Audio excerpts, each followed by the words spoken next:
And Aditya ఓం గారు because ఆయన ఆయన దగ్గర నేను స్మైలింగ్ ఫేస్ అందరితో పలకరిస్తూ ఎంతవరకు మాట్లాడాలి అంతవరకు కన్స్ట్రక్టివ్ టాక్స్ చూశాను. And at the same time టాస్క్లు ఆడేటప్పుడు చేసేయాలి అన్న ఈ కసి కూడా చూశాను. సో రెండిట్లో ఏది ఎంతవరకు రియల్ అనేది నాకు అర్థం కావట్లేదు ఇంతవరకు. అండ్ ప్రతి మనిషి దగ్గరికి వెళ్ళి ఆ మనిషి గురించి ఒక కన్స్ట్రక్టివ్ ఒక పాజిటివ్ వర్డ్ వేస్తున్నారు.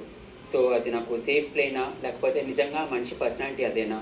అండ్ టాస్క్ ఉన్నప్పుడు ప్రెషర్ వచ్చినప్పుడు ఆయన ఏదైతే బిహేవ్ చేస్తున్నాడో ఇప్పుడు నామినేషన్లో దిగిన తర్వాత కూడా అదే ప్రెషర్ని హ్యాండిల్ చేస్తూ ఆయన ఎలా ముందుకు వెళ్తాడో చూడాలనుంది. సో దట్స్ ద రీజన్ నేను ఓం గారిని నామినేట్ చేస్తాను. మీరు ఇది చేసింది నామినేషన్ కాదు, నా పబ్లిసిటీ, నా ప్రమోషన్. నాకు ఈ బిగ్ బాస్ కార్యక్రమం గెలవడానికి మెయిన్ రీజన్స్ అన్నీ ఒప్పుకున్నాను.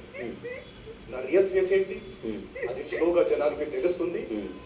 ఇది ఒక మంచి ప్రోమో నా కోసం. ఇది నేను అనుకోలేదు లైఫ్ లో. నేను నా గురించి అంత మంచిగా చెప్తాను. Thank you so much, I love you. And ఈ ప్రమోషనల్ స్టంట్ ఏదైతే అంటున్నారో, ఈ హౌస్ బయట ఎంతమంది మనకి ఫాలోవర్స్ ఉన్నారా లేకపోతే హౌస్ బయట మనకి ఎంత స్టార్డమ్ ఉందా అనేది కాదు, ఇక్కడ ఎంత రియాలిటీ మనం ప్రూవ్ చేసుకుంటున్నాం అనే దాని మీదే ఉంటుంది. సో చూద్దాం మీరు అన్నట్టుగా ఎమోషనల్ స్టంట్ అవుతుందో లేకపోతే ఎవరైనా ఒక విషయం గురించి అడిగినప్పుడు నేను చెప్తాను. షూర్, అది మనం ముందుకే చూద్దాం. బట్ మరికంట thank you so much. Welcome అన్నయ్య. ఇంకొక మాట అందరి ముందు చెప్తాను, ఇది లాస్ట్ మాట. నేను మీకు ఒక మాట ఇచ్చాను కదా, నేను మీకు నామినేట్ చేయను ఇచ్చాను కదా.